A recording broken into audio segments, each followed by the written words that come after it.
Bismillahi ngawiti sapa ingsun kelawan nyebut asmane Allah. Ar-Rahmani kang welas asih ing dalem donya akhirat. Ar-Rahimi tur kang welas asih ing dalem akhirat bloko. Udah, insyaallah di sini nggak perlu dijelaskan mana bismillah. Kala ngendika sapa asy-syaikhu syekh. Syekh ini al-faqihu kang ahli fikih, kang ahli fikih. As-shalihu kang sholih. Az-zahidu kang zahid, kang zuhud, kang zuhud. Rupane Abdul Maliki, Syekh Abdul Malik Ibnu Abdillah, Syekh bin Abdillah, ghafarallah, ghafara muga-muga paring ngapura sapa Allahu Gusti Allah lahu maring Syekh Abdul Malik bin Abdillah. Nah, jadi ini qala asy-syekh al-faqih. Syekh Abdul Malik ini sekretarisnya Imam Ghazali. Sekretarisnya Imam Ghazali. Makanya Imam Ghazali punya murid yang sangat setia mendampingi beliau bernama Syekh Abdul Malik bin Abdullah. Amla dikte alaiya ing atase ingsun sapa syekhi syekh ingsun al ajallu kang luhur, al imamu kang dadi imam, az-zahidu kang zuhud, as-sa'idu kang bejo, al muwaffaqu kang den paringi pitulung, kang den paringi pitulung, hujjatul islami kang dadi hujjatul Islam, Zainuddin kang den juluki Zainuddin. Zainuddin ini apa? Hiasane agama. Syaraful ummati kang dadi kebanggaane umat, kang dadi kebanggaane umat.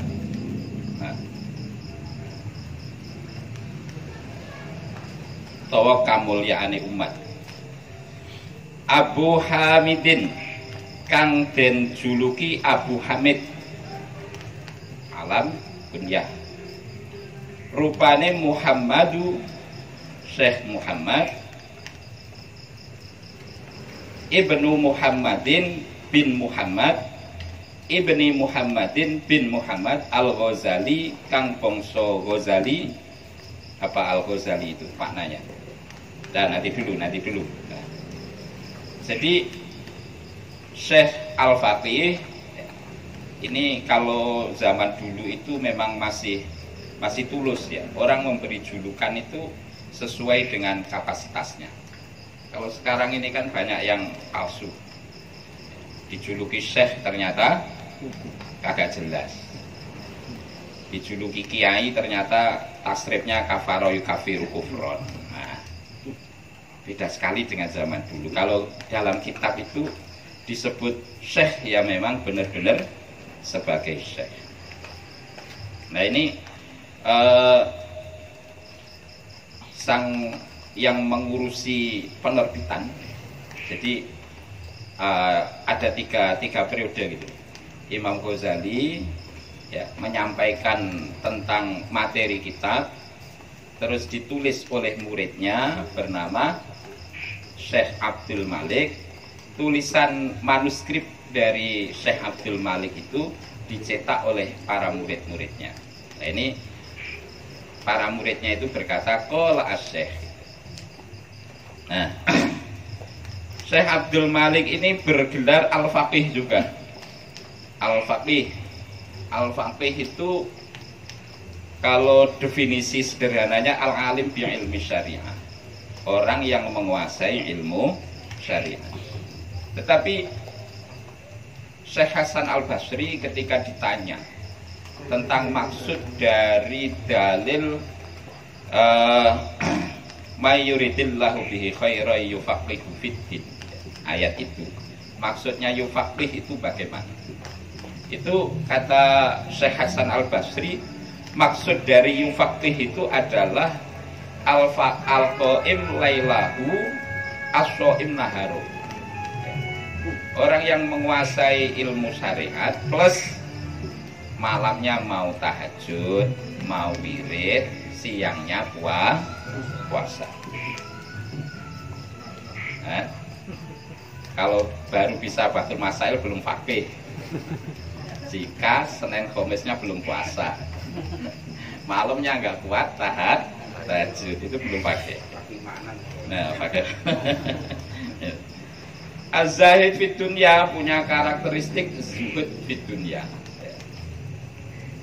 Itu pesan tafsir dari ayat may yuridillahu bihi khairan yufaqihu fiddin. Sampai-sampai dari ketekunan untuk sholat ibadah malam dan rutin puasa itu akhirnya wafaqahu Allahu anillah amrohu wa nahyahu wa alima ma yuhibbuhu wa ma yakrahuhu. Ini dianugerahi oleh Allah bisa mengetahui secara luas tentang pengetahuan fikih yang menyangkut amruhu wa nahyuhu, perintah Allah dan larangan Allah. Plus ketika menghadapi fakta di lapangan itu hatinya diberi hidayah oleh Allah untuk bisa menentukan langkah yang paling tepat. Ini ciri orang yang wiridnya jalan ya, di samping fikihnya jalan ya, di samping fikihnya menguasai, juga wiridnya rajin, itu bisa ditandai. Tandanya apa? Ketika menghadapi persoalan di lapangan, apa yang dia putuskan itu benar-benar sesuai dengan fakta kebenaran. Ini ciri orang yang rajin ibadah, ahli fikih dan rajin ibadah. Kalau hanya ahli fikih tapi Qur'annya hatamnya 3 bulan sekali, itu bisa dilihat. Memang bisa menjabarkan ilmu fikih, tapi ketika ada persoalan di depannya, apa yang dia putuskan itu tidak sesuai dengan kebenaran, melenceng. Milih pilpres 01 atau 02 aja sudah salah, ini bukan ahli fikih ini. Jadi ibaratnya gitu. Sama NU aja masih bingung, wah ini kurang ini. Ahli fikih tapi kok sama NU bingung. Akhirnya mencela NU, menghina NU, kebijakan NU salah, ini salah. Ini perlu dicurigai orang. Ini jangan-jangan sholat malamnya nunggu tanggal 17 Ramadan saja. Ini ilmu yang disampaikan oleh Syekh Hasan Al-Basri. Jadi luasnya wawasan tidak menjamin intelektualnya bisa berjalan di lapangan. Luasnya wawasan harus didukung dengan istiqomah menjalankan ibadah, malam rajin tahajud, diusahakan siangnya juga puasa. Minimal masalah satunya lah. Kalau nggak rajin puasa ya rajin tahajudnya. Nah, kemudian Syekh Abdul Malik ya, itu bercerita bahwa beliau mendapatkan manuskrip atau menulis langsung kitab Minhajul Abidin ini didikte langsung oleh Imam Ghazali. Nah, Imam Ghazali itu digambarkan oleh beliau adalah bergelar Syekh, ya, sudah maklum lah. Ya. Kemudian Al-Ajal, ini saya beri tambahan pengetahuan, kalau makna saja kan ya repot. Ajal itu artinya Al-Mujaddid gitu. Luhur itu artinya punya level ulama kelas VIP dibandingkan dengan ulama yang semasanya. Nah, Mujaddid itu kata Rasulullah akan dimunculkan oleh Allah per 100 tahun sekali. Per 100 tahun sekali. Nah, Imam Nawawi, Syekh Nawawi ya, mohon maaf, Syekh Hasan Jambas ya, itu menerangkan bahwa Mujaddid Imam Ghazali ini memang Mujaddid pada era 500-an Hijriah. Mujadid pertama kata Syekh Ihsan itu adalah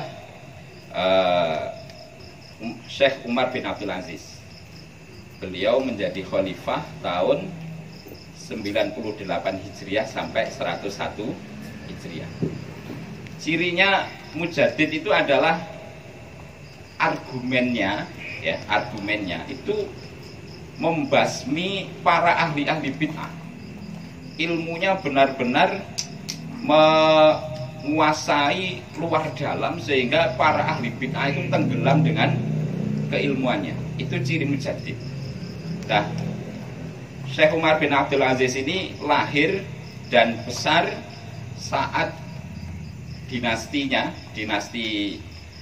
Umayyah itu dengan poya-poya keduniaannya dibalik oleh Syekh Umar bin Abdul Aziz supaya kembali seperti eranya khalifah atau Khulafaur Rasyidin. Terus setelah Syekh Umar bin Abdul Aziz, kata Syekh Ihsan Jambes, era kedua adalah Imam Syafi'i radhiyallahu anhu.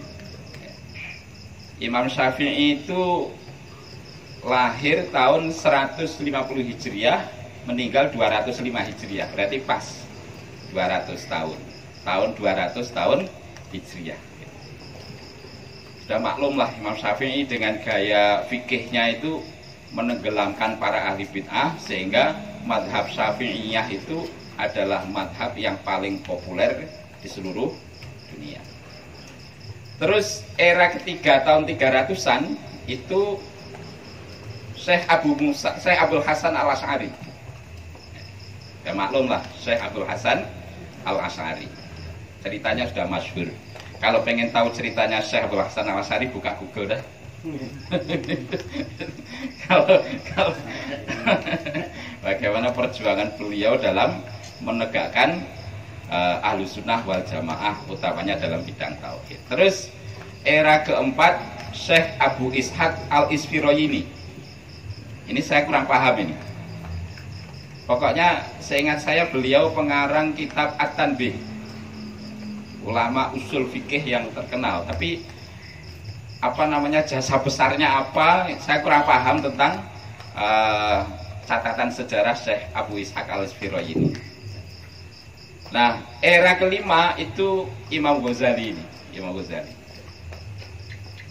Sebab Imam Ghazali itu lahirnya ya berapa itu ya? 460, wafatnya tahun 510 kalau nggak salah, tahun 510 Hijriah. Jadi beliau menjadi mujadid itu sekitar itu.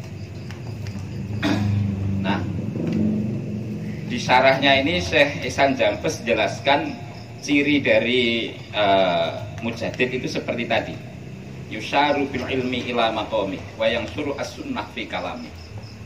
Nah, kalau saya pikir mujadid Indonesia itu ya karena itu semakin luas wilayah Islam, berarti mujadidnya semakin banyak.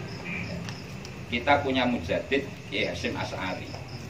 Karena dengan semboyan Hubbul Waton Minal Iman itu Hubbul Waton Minal Iman itu menghabisi para ahli bid'ah luar biasa. Sampai seluruh dunia sekarang pengen berguru kepada NU. Ini mujadid bener. Bener, kalau menurut saya Kiai Hasyim Asy'ari mujadid fi hada zaman.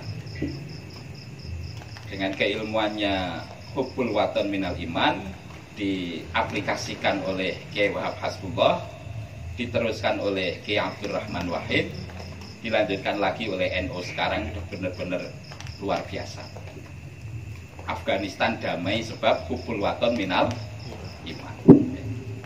Banyak negara ingin berguru kepada NU tentang tata cara menjaga negara, sebab NU sudah paham betul dengan makalah Hubbul Waton Minal Iman ini.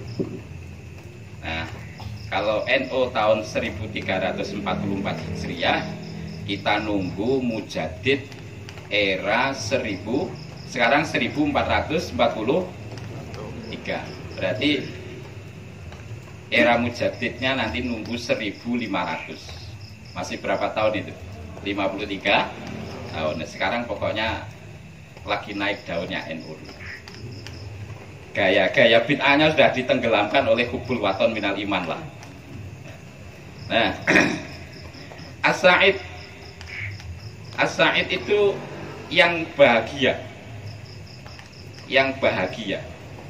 Kok ya tahu bahagia ya, padahal nulisnya itu ketika Kiai Ghazali, Imam Ghazali masih hidup. Yaitu melihat korenahnya Imam Ghazali yang begitu zuhud, langsung bisa dikatakan as-sa'id. Terus al-muwafaq sudah jelas, hujjatul Islam. Perlu dipahami bahwa gelar di dalam ilmu hadis itu ada 5. Nomor 1 al-mubtadi atau at-thalib. At-thalib itu pemula, orang yang belajar ilmu hadis. Ada lagi al-muhdits.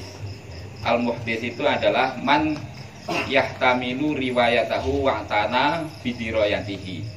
Orang yang punya tanggungan untuk memegang amanah, mendapatkan mandat riwayat hadis, dan dia concern dengan diroyahnya.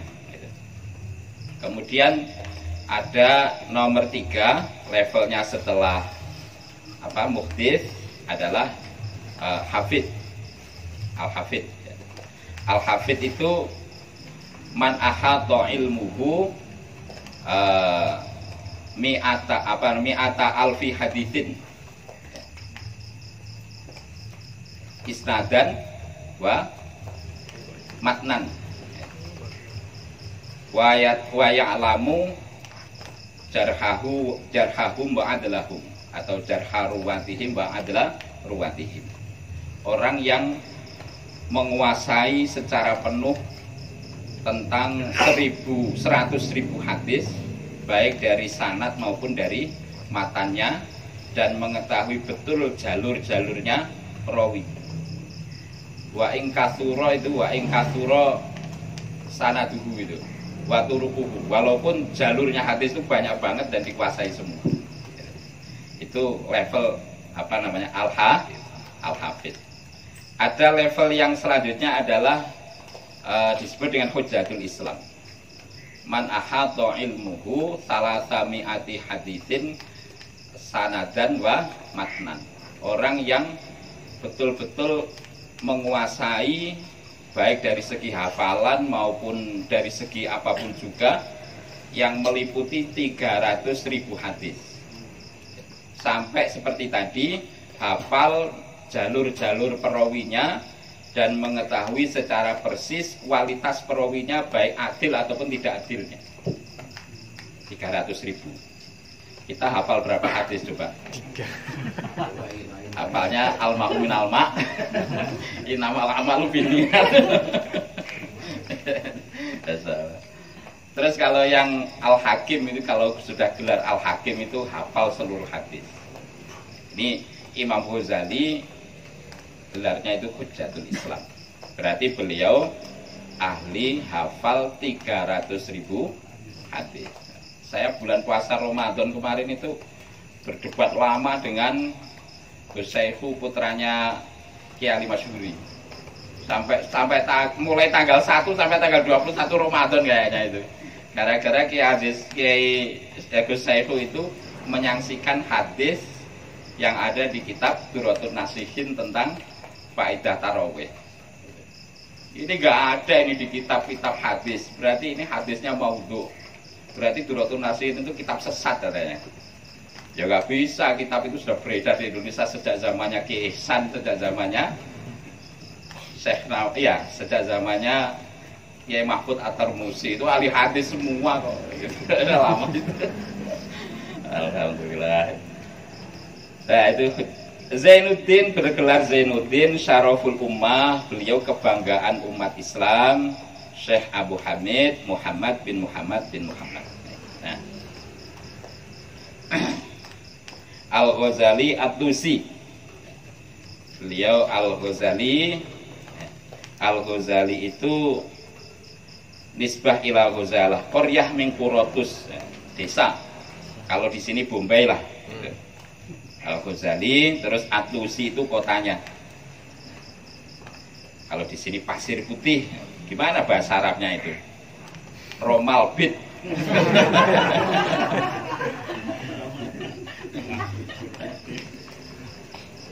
Qaddasa muga-muga nuceaken sapa Allah Gusti Allah ruhahu ing rohe Imam Ghazali. Wa rafa'alan muga-muga ngangkat sapa Allah Gusti Allah fil jannati ing dalem swarga darajatahu ing derajate Imam Ghazali. Amla hadzal kitaba ing iki-ikilah kitab al mukhtasara kang mukhtasar wa huwa utawi hadzal kitab iku akhiru kitabin. Dadi akhire kitab sonnafahu kang nyusun sapa Al-Ghazali ing hadzal kitab, sapa Imam Ghazali ing hadzal kitab. Nah, doa Syekh Abdul Malik seperti itu tadi.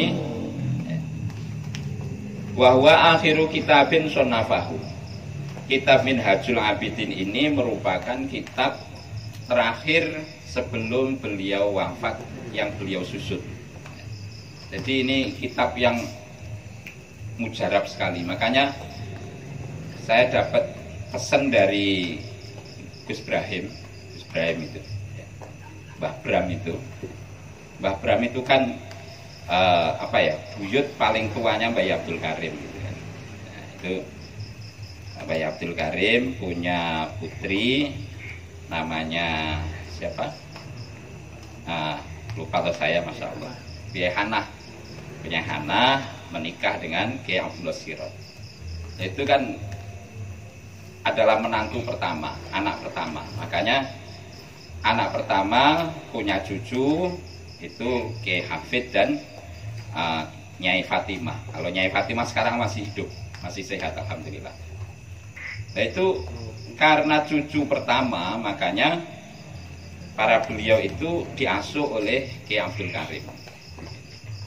Biasalah namanya Mbah itu pasti sayang dengan cucu pertama. Makanya banyak nasihat Mbah Abdul Karim yang lewatnya Gus Brahim. Lah Gus Brahim itu pernah nasihati saya, kalau pulang ke rumah pesennya Kiai Abdul Karim dulu, banyak-banyaklah baca kitab Minhajul Abidin. Jadi alumni Lirboyo itu dia peseni oleh Kiai Abdul Karim, bacalah kitab Minhajul Abidin. Jadi bukan karena gimana-gimana milih kitab Minhajul Abidin, itu karena punya latar belakang itu gitu. Nah, kitab Minhajul Abidin ini akhiru kitabin sonafahu, kitab yang terakhir kali disusun oleh Imam Ghazali. Imam Ghazali itu punya sejarah panjang. Dulu awalnya masih muda itu terkenal anak yang cerdas, dan mohon maaf tata bahasanya itu kurang sopan gitu. Sampai disindir oleh gurunya Imam Haromen Al-Juwaini. Sebab Imam Haromen Juwaini sudah kalah tenar dengan Imam Ghazali ini. Kata Syekh Imam Juwaininya, kau kubur aku hidup-hidup. Itu artinya nyindir beliau, saya masih hidup itu sudah kau kalahkan gitu. Tapi untungnya beliau dengan pendakian ilmunya yang terus-menerus, akhirnya beliau memilih untuk mengasingkan diri, melepaskan ketenaran itu selama 10 tahun. Beliau pergi ke tanah Syam, ziarah ke para syuhada, ke para sahabat, ke para walinya Allah, tirakat pokoknya 10 tahun. Setelah itu baru pulang ke Mesir lagi, baru beliau membangun pesantren. Nah ini setelah menjadi warasatul anbiya, baru kemudian dakwah. Itu Imam Ghazali gitu. Jadi kalau mau bangun pesantren tirakat dulu. Ya. Itu contohnya Imam Ghazali ini. Imam Ghazali itu mengasingkan diri 10 tahun, tirakat ke makam-makam gitu, ya, sambil menyusun kitab Ihya Ulumuddin. Nah setelah beliau bersih, baru pulang ke kampung halaman untuk mendirikan pesantren. Itu Imam Ghazali. Ya, nah itu yang dapat warisan kayak Ki Yang Yazid ini kan enak ini.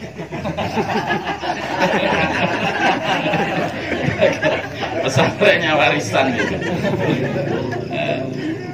Kalau saya ini kan ya repot. Ya makanya saya itu pesantren Pasintin nunut tirakatnya aja lah gitu. Soalnya kalau pesantren Asnawi waduh payah. Nah, Sonnafahu yang terakhir beliau susun itu kenapa Imam Ghazali getol sekali, gemar sekali menyusun kitab gitu. Itu diceritakan oleh Syekh Ibnu Hajar. Syekh Ibnu Hajar itu menyampaikan idza wajaba ya, idza wajaba kitabatul wisaqah fa wajaba kitabatul ilm fa innahu yuthiqu al ilma. Kalau apa itu suatu perjanjian saja itu butuh tulisan, untuk jaminan saja butuh tulisan, transaksi butuh tulisan, maka ilmu itu ya harus ada dokumentasinya. Ilmu itu harus ada dokumentasinya ya. Ilmu harus lebih wajib lagi untuk ada dokumentasinya ya. Terlebih lagi akhir zaman. Masalahnya ilmu kalau tidak ada dokumentasinya ya habis. Maka Syekh Ibnu Hajar itu menceritakan kenapa kok 4 madhab ini yang lestari sedangkan madhab yang lain punah. Karena empat madhab ini, Imam Malik, Imam Syafi'i, Imam Abu Hanifah, Imam Ahmad bin Hanbal, itu punya murid yang kreatif. Beliau menyusun kitab atau beliau atau ngaji gini, penuh muridnya itu mendokumentasikan untuk dicetak, untuk disebarkan oleh murid-muridnya. Nah, sedangkan madhab yang lain muridnya terlalu lugu, yainya ngaji dibiarin aja, akhirnya punah. Atau ada yang mau nulis tapi ditambah-tambahi komentar pribadinya, akhirnya rancau. Ini komentarnya, ini ngajinya Syekh Dawud Al-Dhohiri, atau ini komentar muridnya nggak jelas, akhirnya punah. Jadi kalau Kiai Junaidi, Kiai Fatah, Kiai Yazid ini ngaji, ya tolong direkam minimal.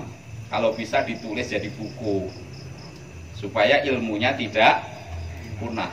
Kata Syekh Ibnu Hajar, wajib kalau ada orang ngalim ngaji untuk didokumentasikan. Ya minimal mah direkam begitulah. Minimal direkam. Itu syiar. Itu apa? Wajib zaman sekarang. Nah, kalau ketemu murid yang lugu-lugu ya repot juga. Jadi ini kata Syekh Ibnu Hajar gitu. Makanya Imam Ghazali itu getol bener menyusun kitab. Walam yastamilhu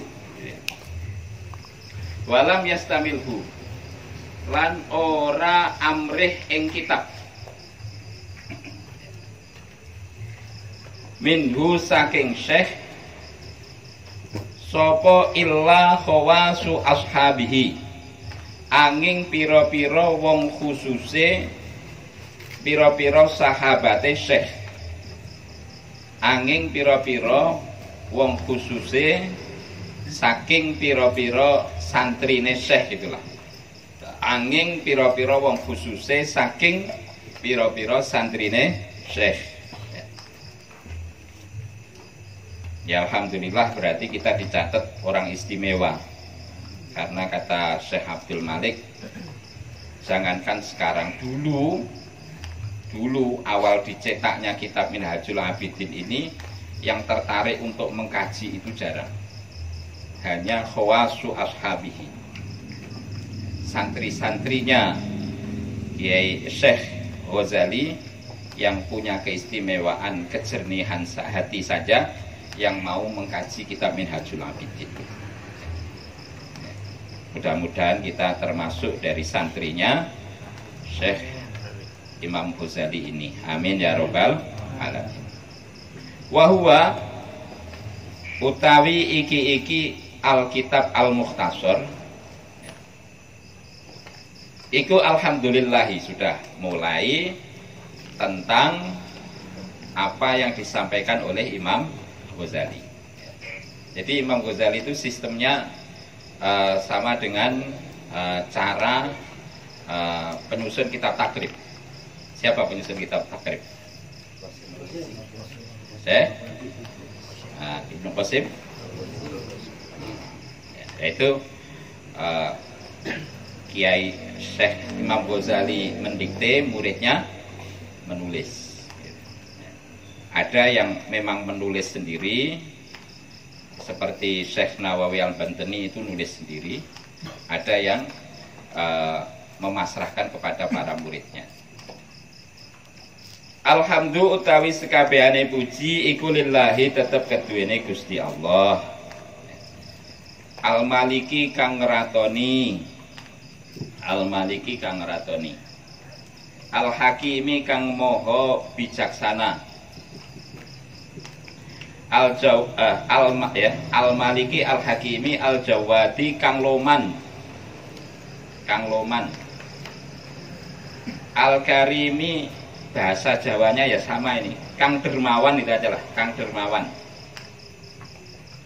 Al-Azizi kang menang, Al-Azizi kang menang, Ar-Rahimi kang welas, Alladzi rupane zat khalaqa kang dadekaken sapa alladzi al-insana ing menungso fi ahsani taqwim ing dalem luweh bagus-baguse penciptaan, ing dalem luweh bagus-baguse ceciptaan.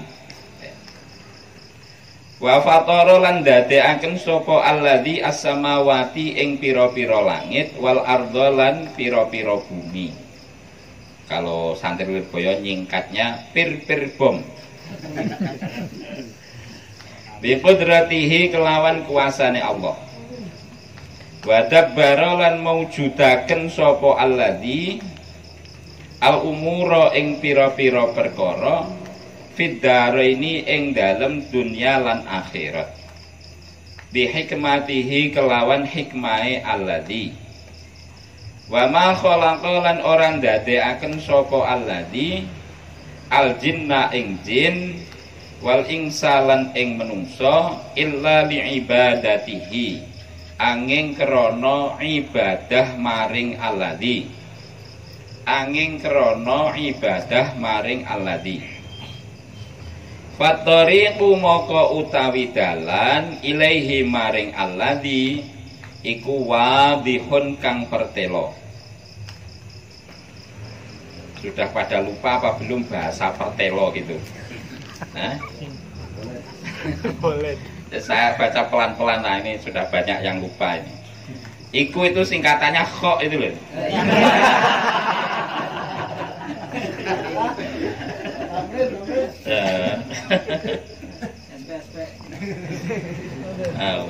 Iku wadihun kang pertelo lil qasidina kedue pira-pira wong kang nejo kabeh, kedue pira-pira wong kang nejo kabeh.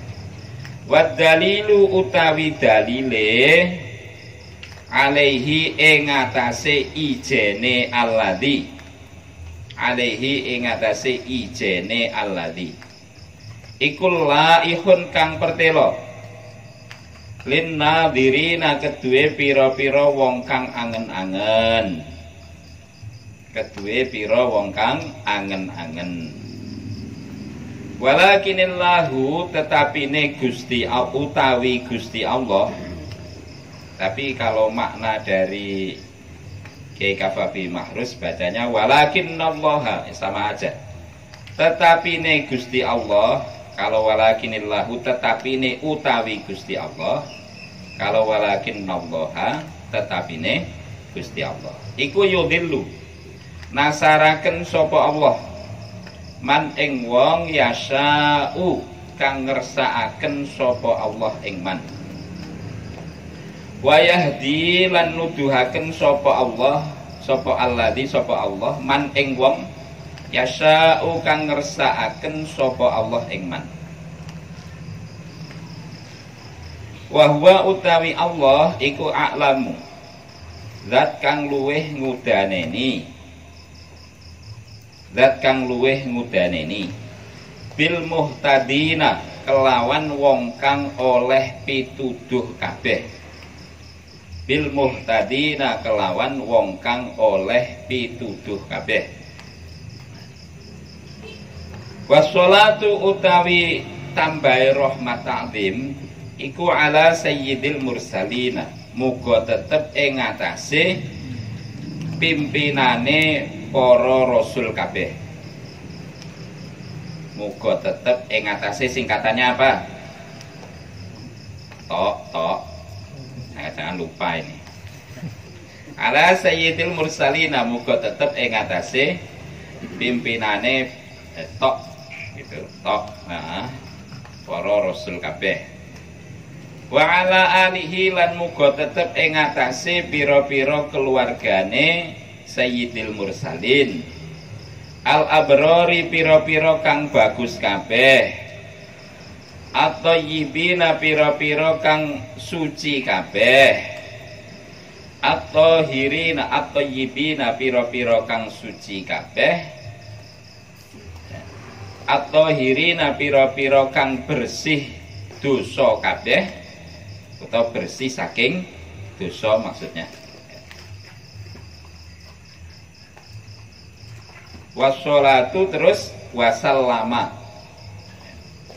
muga atau wasallim, ini bebas ini, nggak ada harokatnya kok, bebas bacanya, katanya begitu. ini santri malas gitu. Itu bisa nama isim fi'il diatofkan pada isim, maka bisa dua, bisa berbentuk fi'il madhi, bisa berbentuk fi'il amar. Doa itu yang baik fi'il madhi apa fi'il amar? Kalau fi'il amar menunjukkan keinginan supaya cepat diijabahi. Maksa. Ya enggak maksa sih, masa Imam Ghazali maksa Allah yang enggak lah. Maksudnya kesungguhan untuk berdoa gitu. Kesungguhan berdoa itu diwujudkan dengan bentuk doa berwujud fi'il amar, berbentuk fi'il amar. Kalau fi'il madhi itu mengutamakan adab. Jadi memilih makom muraqabah, makom kesungguhan untuk meminta pada Allah, atau makom betul-betul menjaga adab pada Allah. Terserah. Pilih fi'il madhi apa fi'il mudhari, apa fi'il amar. Terserah, memang mintanya macam-macam. Pasti itu yang minta fi'il amar belum nikah itu. Wasallim lan muga-muga paring keselamatan sapa Allah.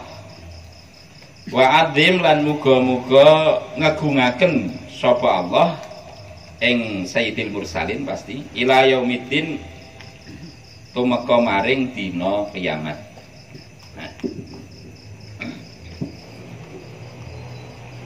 Nah, jadi Allah itu Al-Malik. Al-Malik itu tidak sama dengan Ar-Rabb. Kalau Al-Malik itu identiknya dengan Malik Yaumiddin, ya. Malik itu identiknya dengan pengaturan tentang syariat. Kalau di akhirat Malik Yaumiddin itu adalah surga apa neraka.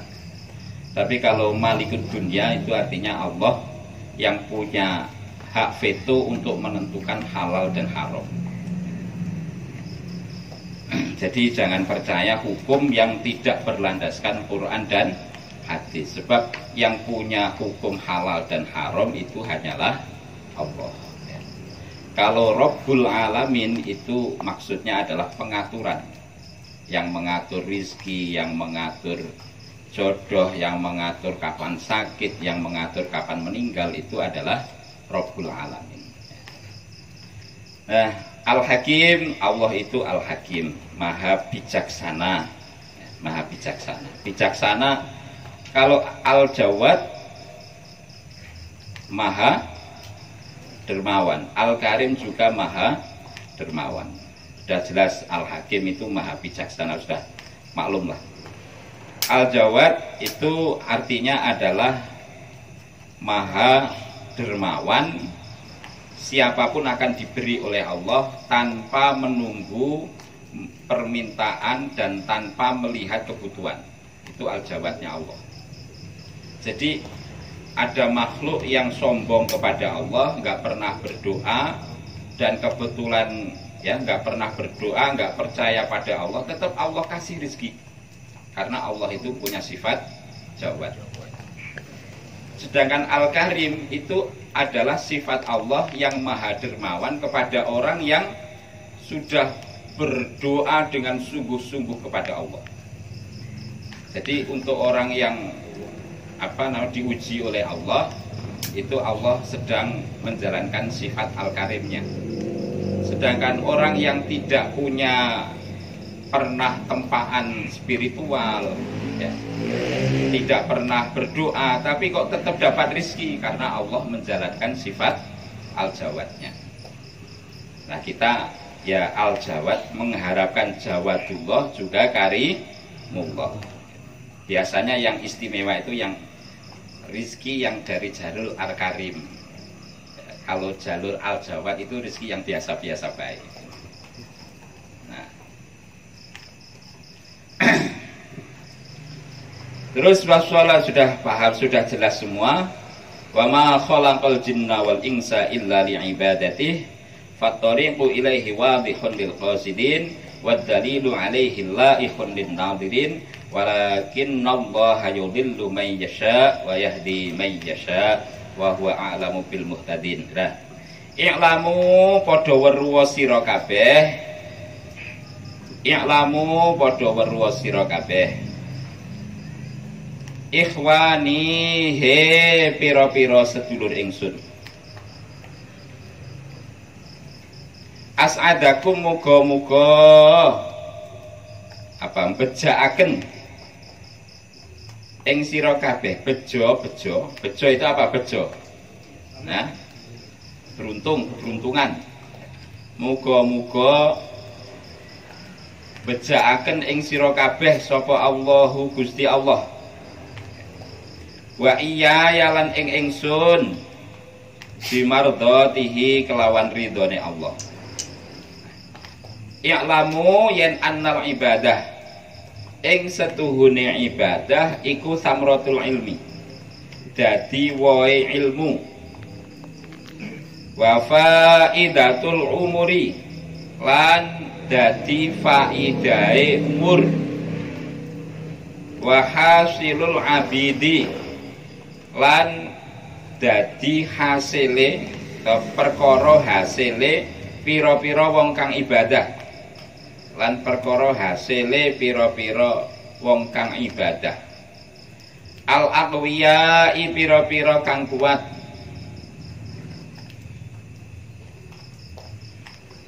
wa hasilul abidi wal al aqwiyai wa bidaatul auliyai lan bondone pira-pira kekasih Allah.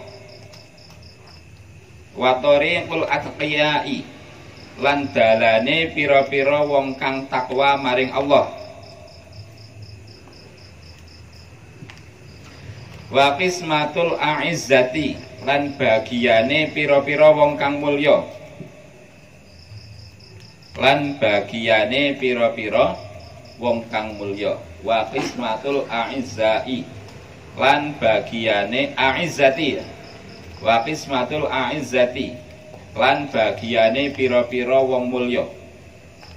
Wa maqsidu dzawil himmati lan sejane pira-pira wong kang anduweni sejo luhur. Wa maqsidu dzawil himmati lan sejane pira-pira wong kang anduweni sejo luhur. Wa syi'arul kirami lan tengere wong kang mulya. Wa syi'arul kirami lan tengere wong kang mulya. Wa hirfatur rijali lan penggaweane pira-pira wong alim. Lan penggaweane pira-pira wong alim. Enak menterjemah daripada baca makna, ya kan? Kalau baca makna itu kan memang harus benar-benar akurat. Kalau nerjemahkan ya semaunya sendiri menerjemah. Wakhtiyaru ulil absori lan pilihane pira-pira wong kang anduweni peningal ati. Lan pilihane pira-pira wong kang anduweni peningal ati. Nah, itu. Ketahuilah wahai saudaraku semua, ya, bahwa ibadah itu adalah buahnya ilmu. Ilmu tanpa ibadah itu ya laksana pohon tanpa buah. Laksana pohon tanpa buah. Kalau pohon tanpa buah ditebang sama Kiai Junet, yakin. Kalau ada pohon rambutan di sini nggak berbuah, ya ditebang saja. Wa faidatul umuri, ibadah itu faidahnya umur. Buat apa punya umur panjang tapi tidak ada ibadah?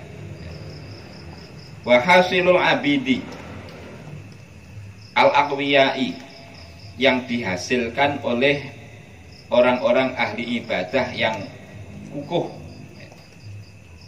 Orang-orang ahli ibadah yang kukuh itu artinya punya prinsip kuat di dalam beribadah, tidak mudah goyah dan tidak mudah terselewengkan. Itu dia tercatat sebagai al-abid. Al-abid. Nah, itu berawal dari ibadah. Wa bidha'atul auliya, orang-orang ahli ibadah pasti yang dihasilkan adalah ibadah itu sendiri. Bidha'atul auliya, hartanya orang-orang para walinya Allah. Para walinya Allah itu tidak peduli dengan harta dunia. Harta bagi para beliau adalah ibadah itu sendiri.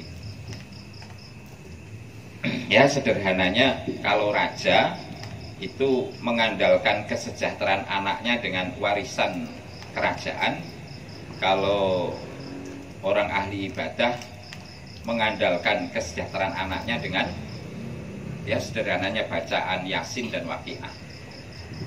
Ya. Makanya dulu itu ada cerita kan, ada raja ditanya, apa jaminan untuk anak cucumu? Saya meninggalkan buat dia warisan berupa kerajaan. Kalau ulama, apa yang kau andalkan untuk mensejahterakan anakmu? Tiap malam saya bacakan surat Yasin dan ayat kursi. Ternyata anak raja itu untuk keturunan yang keempatnya sudah nggak jadi apa-apa. Tapi kalau anaknya orang tua yang baca Yasin, baca Waqiah tiap malam, anaknya ternyata ya alhamdulillah jadi berkah semua. Itu bidha'atul auliya. Wa tariqul atqiyai, jalan yang dipilih oleh orang-orang yang bertakwa. Wa qismatul a'izzah wa maqsidu dzawil himmah wa syi'arul kiram, tandanya orang mulia itu yang ibadahnya. Hirfatur rijal, orang-orang alim itu aktivitas kesehariannya adalah ibadah. Makanya kita itu seneng gini ya. Contoh gini. Syekh Sufyan Ats-Tsauri itu di dalam kitab Ihya juz 2, pokoknya bab ilmu itu ya. Itu Imam Ghazali itu kan sedikit tidak setuju atau mengarahkan nasihatnya Syekh Sufyan Ats-Tsauri. Sebab Syekh Sufyan Ats-Tsauri itu pernah menyampaikan begini.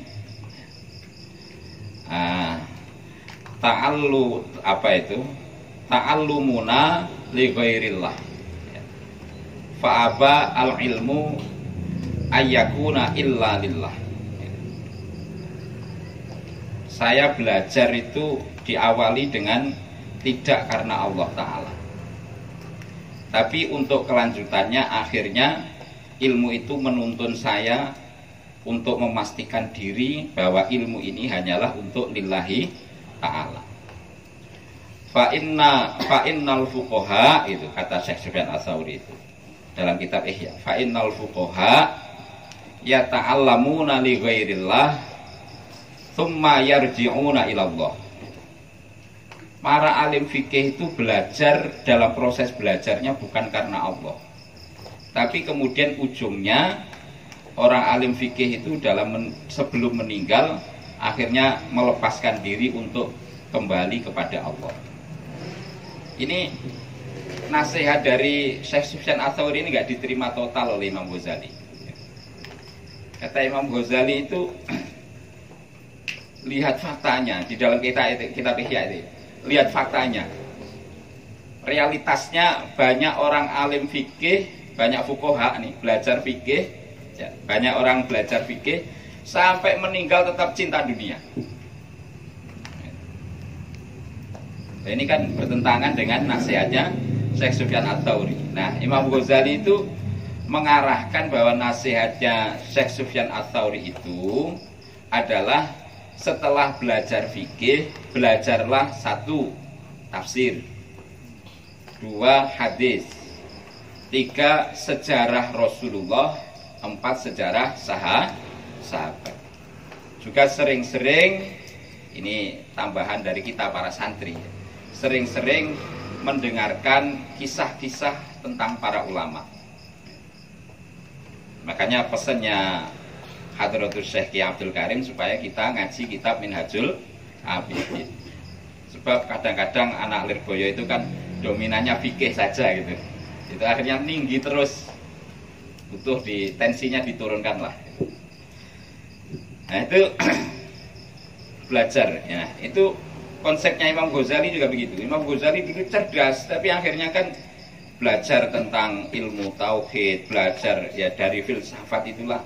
Kemudian berlanjut ilmu tauhid tentang secara detail, ilmu tafsir, ilmu hadis, sirah Rasulullah, sirah ashab. Itu akhirnya Imam Ghazali menjadi mutasawwifin.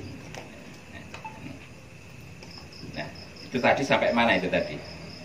Jadi khirfatur rijal, alim itu maksudnya adalah orang yang juga jangan puas dengan alim fikih saja, harus diisi jiwa ini dengan ngaji kitab-kitab yang mendorong orang untuk membenahi akhlak zahir dan batin kita. Di antaranya adalah kitab Minhajul Abidin, kitab Ihya Ulumuddin itu. Nah, itu.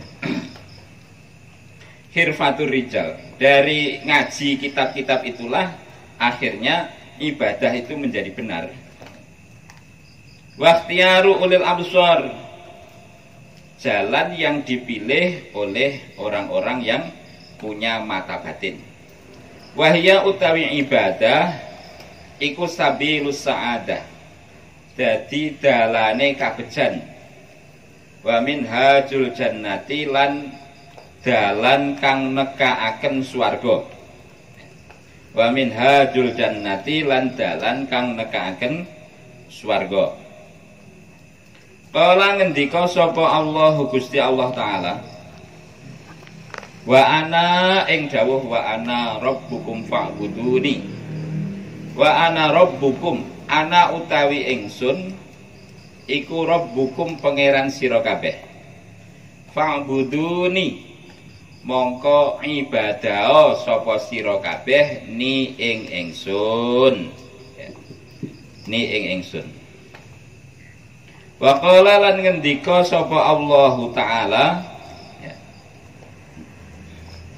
inna hadza kana lakum jazaa wa kana sa'yukum mashkura.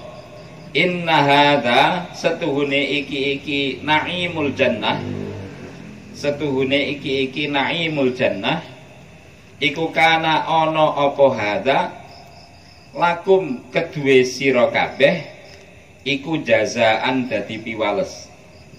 Iku jazaan dadi piwales. Wa kana lan ana apa sa'yukum usaha sira kabeh iku masykura kang den trima. Iku masykura kang den trima. Summa inna ya. Nulis satuhune ingsun ya.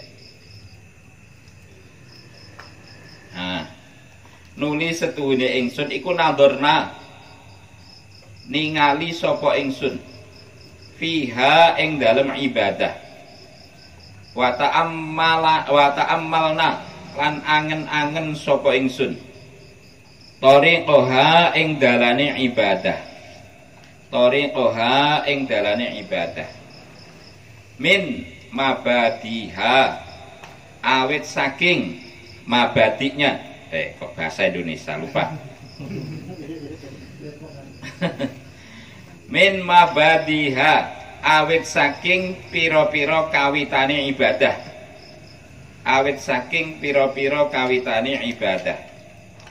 ila maqasidiha tumeka maring piro-piro sejane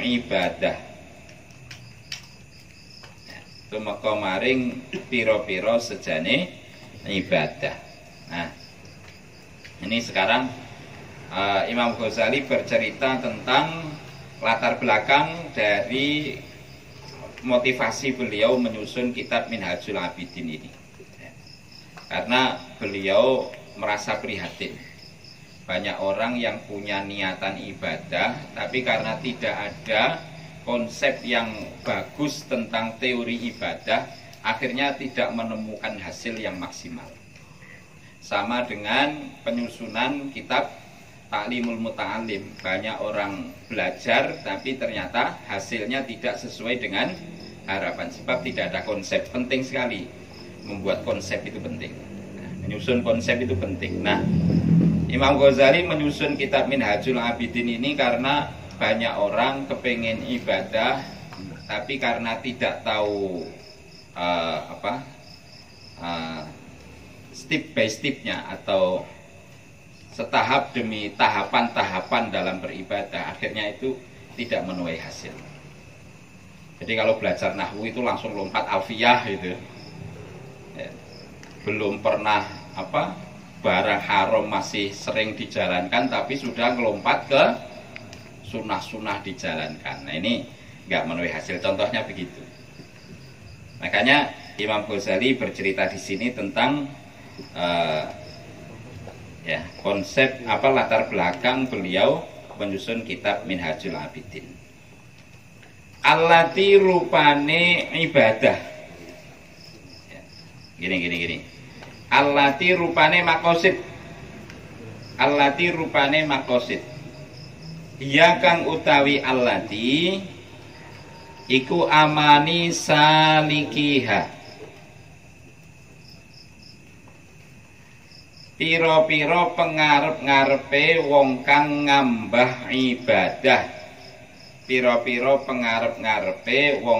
ngambah ibadah. Nah, Faidan mongko ing dalem arikalane inna nadorna itu iya utawi ibadah iku thariqun dalan wa'run kang angel wasabilun lan dalan sokbun sabilun ya, terus sokbun ya. Wasabilun lan dalan sokbun kang angel panemune mencari jalan menuju Bombay saja tersesat-sesat sampai ke Bedahan, ada yang sampai ke Citayam. Nah, itu karena sabilunnya sokbun, menuju gang ke Bombay gitu udah susah.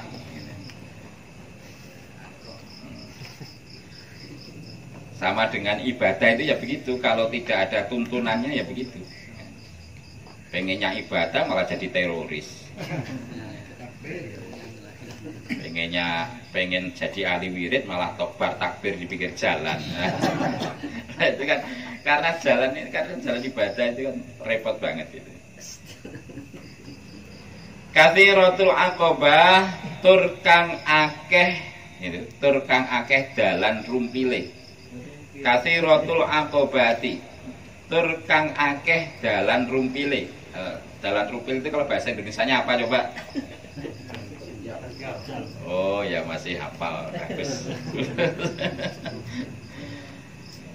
Tur kang akeh dalan rumpile.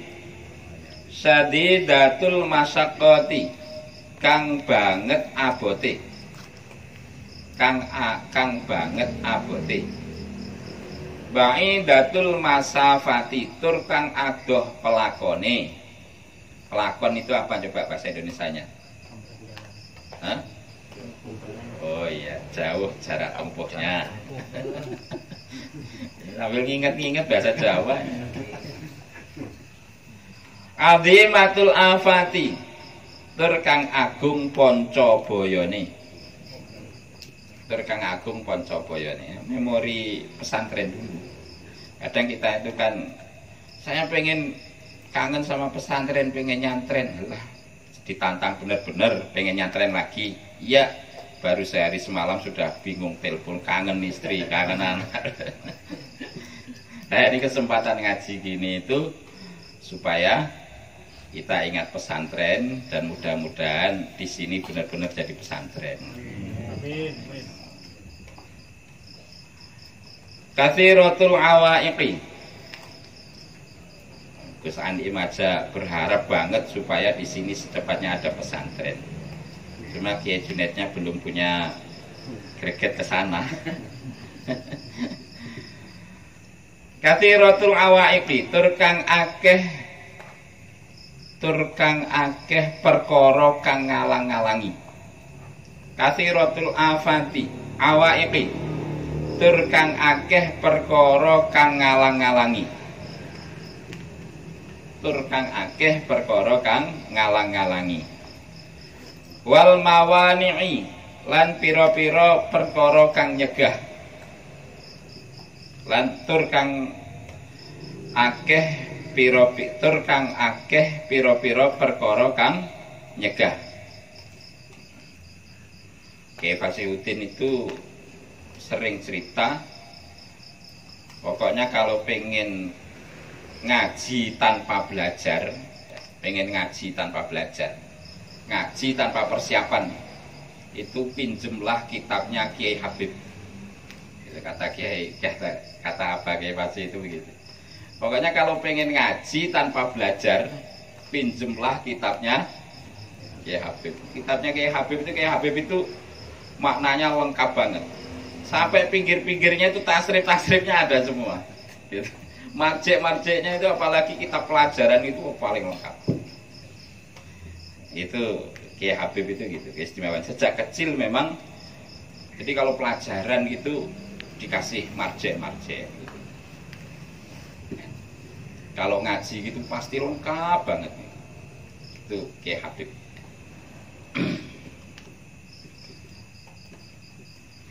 Nah, kalau pengen ngaji bingung, pinjemlah kitab saya.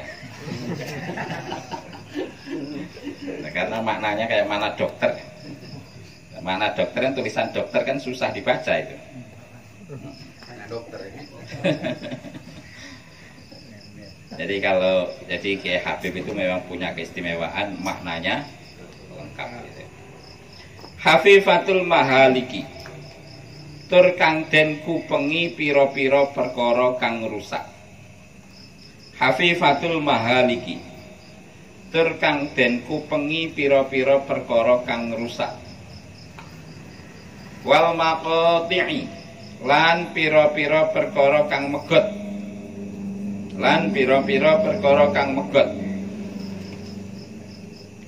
Ghaziratul a'da'i, tur kang akeh musuhe. Wal qutta'i, lan pira-pira begal. Jadi ibadah itu banyak begalnya. Untuk mencegah kita dari konsistensi ibadah itu banyak sekali. Penjahatnya itu banyak sekali. Musuhnya banyak, begalnya banyak, setannya banyak, banyak banget. Nah itu makanya butuh dalam ibadah ini konsep yang rapi supaya bisa memetakan mana kawan, mana lawan. Nah, ini kitab-kitab Minhajul Abidin urusan ibadah. Kalau untuk urusan NU, PKPNU lah. Azizatul asya'i, kang kidik piro-piro gini. Azizatul asya'i, kang kidik piro-piro kang anut. Kang kidik piro-piro kang anut. Kang kidik piro-piro kang anut. Wal atba'i tegese piro-piro wong kang anut. Yang mengikuti jalur ini sedikit, sedangkan mayoritas orang itu salah jalur. Akhirnya kita prinsipnya yang banyak itu yang benar. Akhirnya ngikuti yang banyak. Nah, ini bahayanya di situ.